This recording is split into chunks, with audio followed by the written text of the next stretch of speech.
All right, well, we're going to continue the series of the parables of Jesus tonight, and we're going to be looking at the parable of the Pharisee and the tax collector, other known as the Pharisee and the publican. And this parable, maybe many of you have heard, it's a very, very popular parable, but it has kind of a really important message regarding salvation. And this will be the final parable that we have focused on the category of salvation, which is why next week we'll be taking a break and having our movie night. But this will be the last parable that is primarily focused on justification or salvation. And we're going to be in Luke chapter 18, if you'd like to turn there with me. It's going to be Luke 18, and it's going to be verses 9 to 14. And it says this, it says, "Also he spoke this parable to some who trusted in themselves that they were righteous and despised others. 2 men went up to the temple to pray, one a Pharisee, and the other a tax collector. The Pharisee stood and prayed thus with himself, 'God, I thank you that I am not like other men, extortioners, unjust, adulterers, or even as this tax collector. I fast twice a week. I give tithes of all that I possess.' And the tax collector, standing afar off, would not so much as raise his eyes to heaven, but beat his breast, saying, 'God, be merciful to me, a sinner.' I tell you, this man went down to his house justified rather than the other. For everyone who exalts himself will be humbled, and he who humbles himself will be exalted." So in this text, we see that in verse 9, it kind of gives us a little bit of the context of who is he talking to, kind of why is he bringing this parable up, like many of the other parables we see. And it says that there were, as he was speaking these parables, he saw that there were some who trusted in themselves, and that they thought they were righteous, and that they despised other people. And that's what Jesus is seeing here. And if you look earlier in just a couple of the other parables in the same book, we see that it mentions that there are Pharisees present in the audience and that there are many disciples that are present in the audience. So we can assume that though it is very likely that many of these self-righteous people that were despising others, many of them were probably the Pharisees who rejected Jesus, but it's also very possible that there were some disciples that were mixed in within this group that also were starting to have this type of heart, and maybe were starting to compare themselves to other disciples and think of themselves as maybe more righteous than some of the others that were there. So Jesus sees and hears the audience that's around him, and he then does what a good preacher or a good shepherd would do, and he responds to his audience. He teaches or he preaches and proclaims on a topic that's very, very relevant and important to his listeners. And that's when he then gives this parable of the Pharisee and the tax collector. And so he makes a shocking contrast in this culture, right? He names these two groups that I'm sure all of us already can guess, right? We have the Pharisee group, right? And then we have the tax collector group. So Jesus, he brings these two people to the forefront of this parable, right?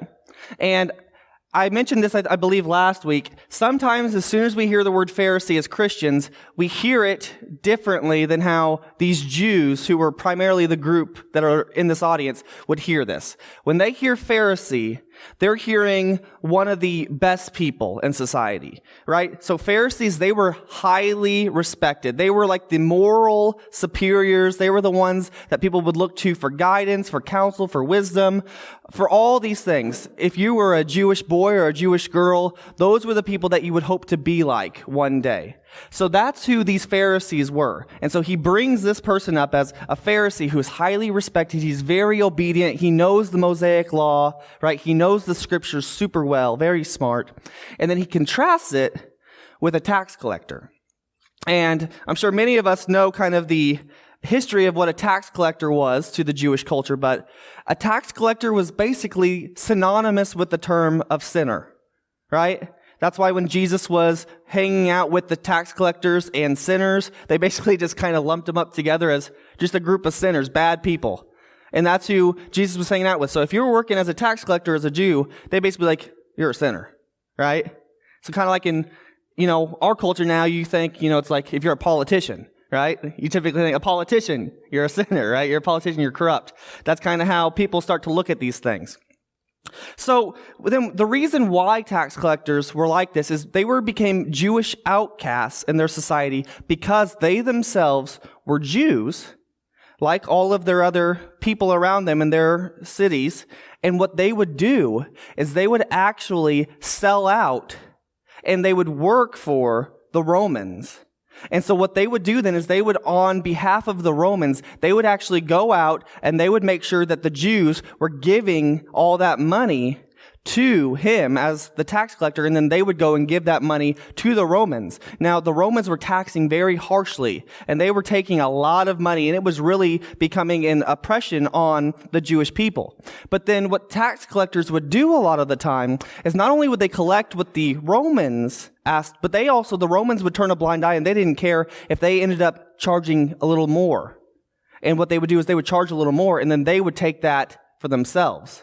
So these were Jewish sellouts who were selfish, they were greedy, they were traitors of their own people, and they were becoming wealthy and rich on the backs of their people that are suffering and in anguish, right? These are some people that we'd look at and think, these are really, really horrible people, right? They are just very selfish, very cruel to their own people. So Jesus is making this comparison. And like I said, sometimes we take it, because as a Christian, our ear doesn't always hear that. But Pharisee, we're thinking really, really morally superior, very good, high class, lowest of the low, very, very bad person, corrupt, is just not good, right? And I think that a better analogy for us, maybe, as we would hear it today, would be like this. And I thought about this. It's, if we think, the pastor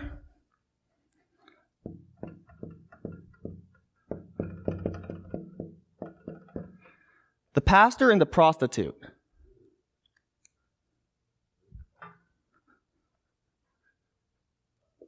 Think about that for a second. Because as I said, we hear that and we can immediately say, yeah, the Pharisee was bad, right, in the parable. But so many times we look at the pastor or an elder, or someone who is very highly religious, someone who knows the Bible well, maybe preaches or leads a church or something like that. You can fill in deacon. But you have like this pastor position. And then you have a prostitute. Someone who is literally giving their bodies regularly for money. Think about all the places that this person would be at, right? That's kind of the dichotomy that Jesus is making here. And he's going to then go through this story, and he's going to say, this is the one that's going to be justified. This is the one that's going to be saved. And this should just be kind of like, wow, I really, really need to think about my own heart, my own mind, my own position in life. When Jesus is saying this, the tax collector and the prostitute is the one that is going to be justified. So, why is this? Well, we see then there's a shocking contrast of the Pharisee and the tax collector. But then we see that there's a contrast in their prayers. They both offer a prayer, right? They're both in the temple of God. And I think these contrasting prayers are going to reveal their contrasting hearts. The way that you pray, not just what you pray or how you pray, but the way that you are praying can reveal your heart condition. And so let's look then at the two individuals in their prayers. The first we see is the Pharisee. The Pharisee, it says that he stood and prayed thus with himself. Now, standing in the temple and praying was actually very common. So sometimes people think, oh, he's standing up before God, he's not bowing down. That's not necessarily an indication of him being prideful there. However, the second part of it, where it says he is praying thus with himself, is the indication where it's going to be different from how the tax collector is viewed. So the Pharisee, he stands and he prays in the temple, but to himself, or with himself. The audience is him. He's very inwardly focused. And then as you look then, what does he say in this prayer? He says, "What God, I thank you that I am not like other men." He says, I am not like all these other people around. Because there are probably other people in this temple potentially that go and pray in the temple, right? They make their sacrifices, do their thing. But he's standing there as a Pharisee who knows he's the guy. He has all the knowledge. He's done all this stuff. He says, I thank you, God, that I am not like everybody else. He starts to compare himself, and he makes his moral standard relative to who he's around.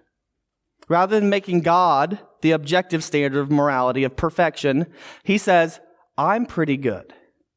And then I think to myself, this is such a good time for us to challenge our own hearts and minds sometimes. How often do we look at other people and think, I'm glad I'm not like them? Or how often can we so easily start to list and to blame or complain about so many other people's faults, but then we never talk about our own? Or if we talk about our own, it might be in jest or not as serious or not something that really needs to be worked on. See, this is a serious thing that I think the Pharisee didn't realize in himself, that he is so concerned about, I am better than these people, therefore I am good. Therefore I am justified. And the Pharisee is completely missing it. Did you have something over there? You did? Sorry, we have some microphones. I didn't pass these out. There you are. I've been sitting here thinking for about 10 minutes, being a former teacher and a coach, what parents think are good kids and bad kids is totally different than what the kids know. That in a school situation, I know it's a lot of different situations, but man, it's true. Well, he's a good kid. He's a good kid. He's a good kid. You don't even know. Yeah. He is the drug dealers at school. He's Eddie Haskell. I mean, we all think of that Leave It to Beaver, that Eddie Haskell appeared to be somebody quite different when he was a mischievous one. So, yeah, we can't really line people up exactly what you think. Yeah, good. Did you have something over there? I've just been sitting here thinking that it's not for us to judge, but to examine ourselves when we see something that looks out of his way. Yeah. Oh, absolutely. Yeah, and I think this is such a great point, too, because as we think about it, and this is the interesting thing. I know that you mentioned, there might be certain kids that people view as maybe good and that, but they're actually doing all these things. That's so true. And there are those people that are like that. And that's why a lot of times it comes down to, what does God truly know? But I think what's even more interesting about this is he starts then in the prayer to list out his accomplishments. And he says, I am very obedient, because he says, I fast twice a week and I tithe off everything that I have. Here's the thing. What he's saying here is probably not a lie. This is a guy that really probably was fasting twice a week and was probably tithing more than a lot of people, more than we give potentially. So he's actually not necessarily doing bad things in the dark. He's actually doing a lot of the right things. The problem is, it's not what he's physically doing. It's what's in the heart. See, that's why you can have a pastor or a Pharisee who could be doing a lot of good things, but deep down, if there's a heart issue, it's even worse than that of a tax collector or a prostitute. Did you have something right there? Can we get a microphone over there? It was his attitude. He was expecting God to be grateful to him for his commitment. Oh, yeah, absolutely. Yeah, and that's the whole point, right? Is he's listing these accomplishments. He's talking to himself rather than even looking towards God. Why is he not looking towards God? Because he is thinking that God, like you said, owes him, right? He's saying, God, look at all the things that I have done because I am not in need of anything that you have to offer.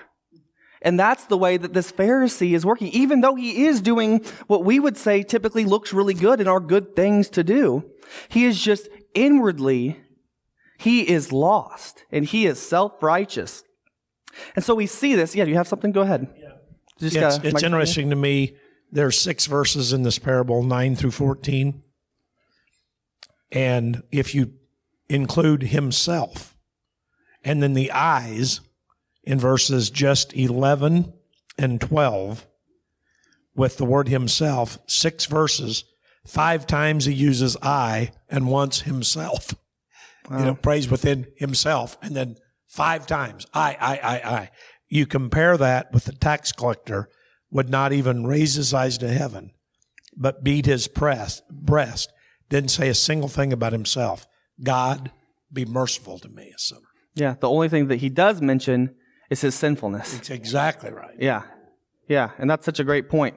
So, and that'll go right into this next point then. And so we saw this, then the Pharisee's prayer. Then we go then to this tax collector and his prayer. So the first thing that we notice different from the Pharisee is the Pharisee is probably standing up, probably to where everyone can see him, and he starts praying to himself. Whereas this guy, it says he stood afar off. He didn't even feel like he was worthy to come and maybe be at the altar or maybe to the front rows. He was probably the guy way in the back, or maybe he couldn't even maybe get into the room. Maybe he was by, the front foyer there. He's just like, I'm not even worthy to be in this place. And he starts to say, he's like, God, I can't even look up at you. I am so ashamed of myself. It says he didn't even look or raise his eyes to heaven. He says, I can't even look up. That's how low I feel. And then he starts beating his breast, it says. This pain, this sorrow. And then he says, give me mercy, for I am a sinner. And that's what he says. And I think this is so powerful. So he identified himself as a sinner first, before everything else. But he knew something about who God was. He knew that though who he was, everything that he had done in his past was absolutely horrible, right? This guy was doing a lot of good stuff, but that guy, he was doing some horrible stuff, and he knows it.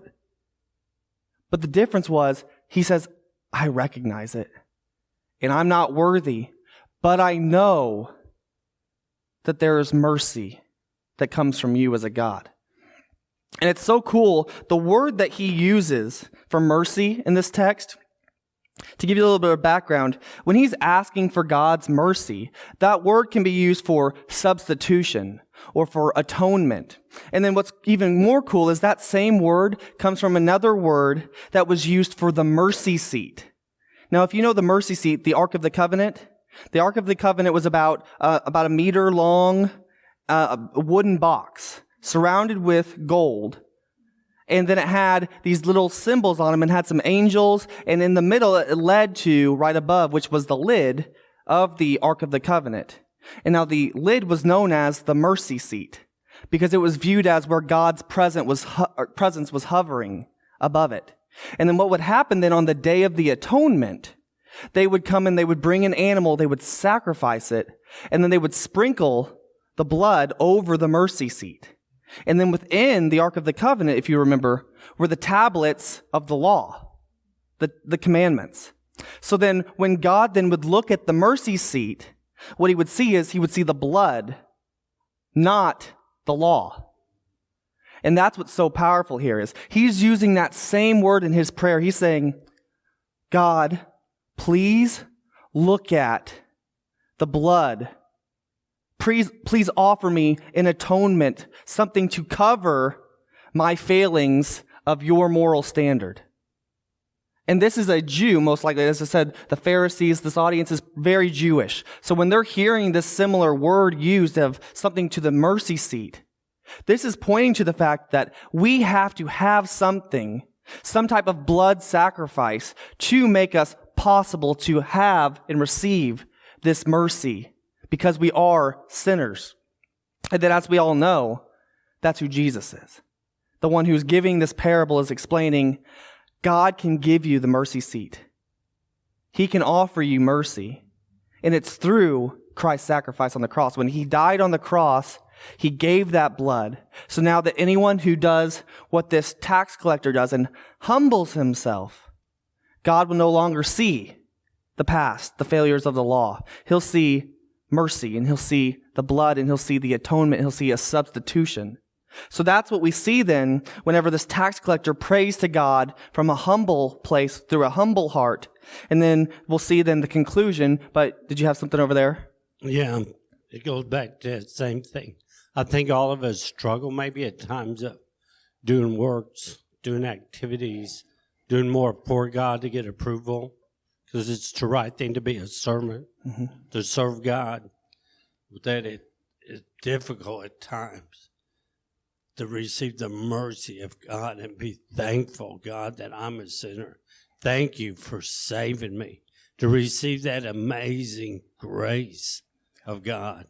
Like, wow, that's why I do everything else. Yeah. You know, I do that because of your grace. Yeah, because that motivation leads to that good Absolutely. action. Yeah. Instead of just doing it, okay. And what happens many times, and we do this with Christian people, they know how just to act the part. Yeah. But they've never received the mercy, the grace, the forgiveness. Yeah. They've never been into that kind of relationship with God. Absolutely. If you can get a microphone over there, I'm just going to talk real quick, and then Justin, you can go ahead and add in there. But yeah, and I think that's why it's so important then for us as pastors or those who are in a position to, if you are someone that is in a leadership role, you have to be careful you don't succumb to this and start to list your accomplishments or start to think too highly of yourself or put yourself in a place that isn't where we should be, which is we are all humble sinners. Just did you have? No, I was just going to say something to his point. It matters the motivation. Motivation should not be to cover our sins, but to help our brother. Yeah. Yeah, absolutely. That's a great point. Yeah. It's all about that motivation, right? Where is your heart condition, right? And that's what these prayers are revealing. But it shouldn't be, oh, I've done this, I've done that. I need to go out and help so I get forgiveness for that. You should pray and ask forgiveness for that, and then do this out of motivation to help others. Yeah, absolutely. And that's what I was just saying. The prayer was a revealing that heart condition of someone who is wanting to do good. This person who has failed miserably, he says to God, I know that I haven't done good, but because of you, I'd like to. And that's where that transform happens, where someone who is willing to humble themselves, which then leads then to this conclusion of the matter that Christ gives for the parable. He says, I tell you this, he says, that man, the tax collector, was the one justified when he went home. So you have these two men who go into the temple, they both pray, and based on society's view, this guy is way better than the other guy. But when they leave the temple and go to their homes, there's only one justified. The one that's saved is the one who humbled himself. And then that's when Jesus gives this statement where he says, for everyone who exalts himself will be humbled, and he who humbles himself will be exalted. And I think this is such a great reminder for all of us are we someone who constantly feels like we have to get the praise, that we have to get the attention, that we have to mention our accomplishments? Or are we that person who keeps saying, I want it all to go to God. I know that ultimately everything that I have, everything that I do is because of grace, and I'm just going to give it back to Jesus. I just want to be at his feet. Because if you're that person who does that, humbles yourself, has that head bowed down to God, he is going to exalt you. You're going to be the one who gets to reign with him, who gets to be justified, who gets to be with him in his kingdom, and gets to celebrate like in the lost parables that we talked about, who gets to be celebrated like a party. That's what Jesus is going to do for those who humble themselves.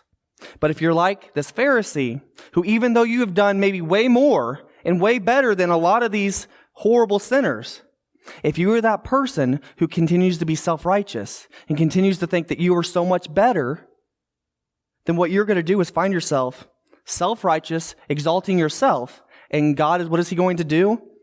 He's going to prohibit your justification, and he is going to humble you. And that is frightening. Think about that. It's either, do you want to humble yourself and be exalted by God, or do you want to exalt yourself and be humbled by God, the Almighty? And so that's what Jesus is giving here is this warning. So we see then justification or salvation is only by the grace and mercy of God, which is so wonderful, so amazing, which is why we come to worship, which is why we have a purpose in life. But there's this theological and there's this personal application here, which I think Russ kind of mentioned a second ago. So the theological, I think a lot of us can hear this and understand it. We understand, okay, it's not about what we do, it's whether or not we submit ourselves to God, right? And if we just listen to God, we humble ourselves, therefore salvation, right? There's that theological kind of, 2 + 2 = 4 kind of a thing. But there's really more of that personal, practical application, which is this, is we have to check our hearts, and we have to really wrestle with and think, am I humbling myself before the Lord? And then also, if you are doing that, to feel that release and to feel that joy, because here's the thing. This tax collector or the prostitute or fill in the blank of anyone who we would think is someone horrible, if we view ourselves, maybe there's this past that we have that is shameful or something that we're scared for other people to know. If you are someone that is like this tax collector, guess what? Whenever you walk away from that meeting with God, you are justified. You are made blameless. You are clean. And here's the wonderful thing is that when we leave then, when we talk to God, when we give it to God, we know because of what Jesus did, because of the mercy seat, because of the cross, we know it's okay. And then we can then go out, like Justin was saying, and we can go and serve out of joy for what God showed us, even though we didn't deserve it. That we can go now and love others, but we have to do, and we need to respond the way that God responds to us. Think about this. This tax collector did a lot of bad stuff to his own people, the Jewish people. But the minute he humbles himself, God offers mercy. If there's someone doing wrong in your own life or treating you bad, show mercy. Yeah, can you get a microphone over there to Justin? Just make sure you're heard.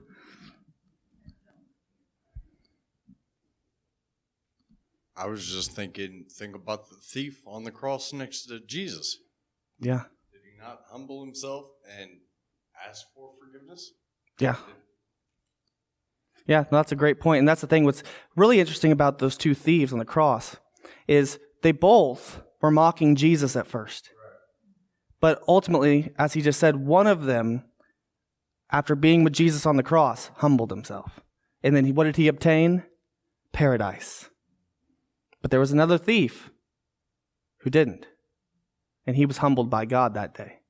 So that is the parable of the Pharisee and the tax collector. I love this parable. I hope you enjoyed some of it and got something out of it. Are there any other final thoughts or comments? And then we'll go into our prayer time, if not. Any other final thoughts? Yeah, can we get a microphone right there? Well, it's just that, it's Jesus is the propitiation for our sins. So that's what it's all about, really. Yeah, no, absolutely. I don't need a microphone because I probably want this thing on your tape. But John Summers, when he was here years ago, he told a story. The Ark of the Covenant was seen in the temple and all that in the Old Testament. And then you don't really find the Ark of the Covenant again until heaven and Revelation.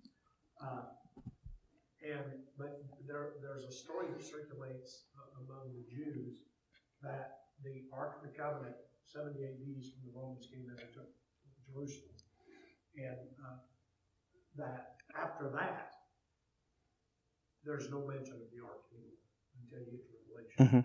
Ark of the Covenant. And the story that John told was that one of his Jewish friends that he was in contact with, and I may have some of this wrong, so forgive me if I get it wrong a little, but this is a great story, that the Ark